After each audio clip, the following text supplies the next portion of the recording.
पिछले 70 सालों में ऐसे कई मौके आए जब कोई वेस्टर्न या यूरोपियन देश भारत के खिलाफ कोई कदम उठाता था तो फिर हमारी सरकार ना ही उसका जवाब देती थी और ना ही रिटेलिएशन में उनके खिलाफ कोई सख्त कदम उठाया करती थी। इसके पीछे कई सारे कारण थे। उस समय भारत की इतनी डिप्लोमेटिक पावर के साथ साथ हमारी फाइनेंशियल और इकोनॉमिकल कंडीशन ही ऐसी नहीं थी कि हम इन सभी वेस्टर्न देशों को सबक सिखा सकते। और जब भारत धीरे धीरे स्ट्रांग बनते गया तो फिर राजनीतिक इच्छा शक्ति की कमी देखने को मिली। लेकिन पिछले कुछ सालों में भारतीय सरकार ने अब रिटेलिएट करना शुरू कर दिया है और भारत के खिलाफ अगर कोई वेस्टर्न या यूरोपियन देश कोई कदम उठाता भी है तो फिर उसके अगले पल फॉरेन मिनिस्टर, फॉरेन सेक्रेटरी या फिर स्पोक्स पर्सन की स्टेटमेंट आ जाती है। ठीक ऐसा ही हुआ इस बार भी, और इस बार भारत के हत्थे चढ़ गया है यूके यानी कि ब्रिटेन, क्योंकि ब्रिटेन ने इस बार काम ही कुछ ऐसा किया है। दरअसल ब्रिटेन ने कोविड-19 के नाम पर दुनिया के बाकी देशों के ट्रैवलर्स को एक तरफ कर दिया है, जबकि भारत के ट्रैवलर्स के साथ भेदभाव करना शुरू कर दिया है। ब्रिटेन ने भारत के ट्रैवलर्स पर पिछले 5-6 महीने से रिस्ट्रिक्शंस लगाई हुई थी, जिसके बाद 2 दिन पहले ब्रिटेन ने नए ट्रैवल रूल्स जारी किए थे जो कि अगले महीने 4 अक्टूबर से लागू होंगे। नए ट्रैवल रूल्स के मुताबिक ब्रिटेन ने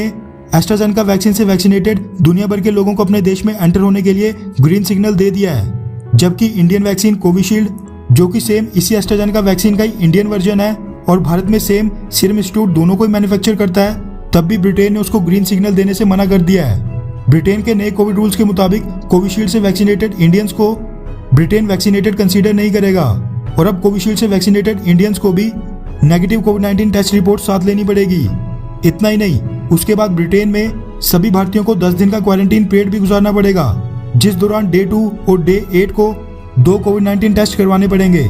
जिनके लिए इंडियन ट्रैवलर्स को ही खुद ही पे करना पड़ेगा। ये सारी चीजें इंडियंस को तब भी करनी पड़ेंगी जब वो वैक्सीनेटेड होंगे, जबकि बाकी दुनिया भर के कई सारे देशों से ऐसे लोग जो भारत से भेजी गई एस्ट्राजेनेका वैक्सीन से वैक्सीनेटेड होंगे, उनको ना कोई क्वारंटीन और ना ही कोई टेस्ट करवाने की जरूरत पड़ेगी।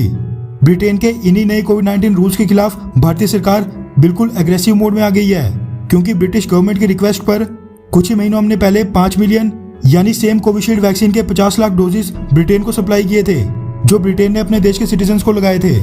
बस इसलिए भारतीय सरकार ब्रिटेन से काफी नाराज है। साथ में भारतीय सरकार ने भारत में ब्रिटेन की एम्बेसी को एक क्लियर मैसेज भिजवा दिया है कि अगर ब्रिटेन भारतीय ट्रैवलर्स को मैंडेटरी 10 दिन के क्वारंटीन पीरियड से फ्री नहीं करेगा तो फिर जो ब्रिटिश सिटीजन्स आज की डेट में भारत आते हैं उनके लिए भी फिर भारतीय सरकार सेम इसी तरह का 10 दिन का क्वारंटीन पीरियड मैंडेटरी कर देगी। फिलहाल भारतीय सरकार ने ब्रिटेन को 4 अक्टूबर तक का टाइम दे दिया है, जब से ये ब्रिटेन के नए कोविड-19 रूल्स लागू होंगे। रेफरेंस के लिए आपकी स्क्रीन पर द इकोनॉमिक टाइम्स के आर्टिकल का स्क्रीनशॉट है, जिसके मुताबिक भारत के फॉरेन सेक्रेटरी हर्षवर्धन श्रृंगला साहब ने पिछले कल ब्रिटेन के नए कोविड रूल्स को डिस्क्रिमिनेटरी यानी भेदभावपूर्ण बताते हुए कहा कि अगर ब्रिटेन अपने रूल चेंज नहीं करता है तो फिर भारत को भी रेसिप्रोकल मेजर्स लेने का पूरा अधिकार है। उन्होंने कहा कि बस ब्रिटेन ही नहीं, म्यूचुअल वैक्सीनेशन सर्टिफिकेट रिकॉग्नाइज करने के लिए भारत और भी देशों के साथ बातचीत कर रहा है, और अगर हमें सेटिस्फेक्शन नहीं हुई तो फिर हमारे पास रेसिप्रोकल मेजर्स लेने का ऑप्शन खुला है। यानी अब से भारत भी जैसे को तैसा वाली पॉलिसी पर ही काम करेगा।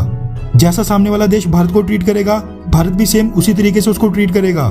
साथ में भारत में कांग्रेस के पिछले यूनियन मिनिस्टर्स जयराम रमेश और शशि थरूर ने भी ब्रिटेन के नए कोविड-19 के रूल्स को लेकर ब्रिटेन की कड़ी आलोचना की है और कहा है कि ब्रिटेन इस केस में भारत के साथ रेसिज्म कर रहा है।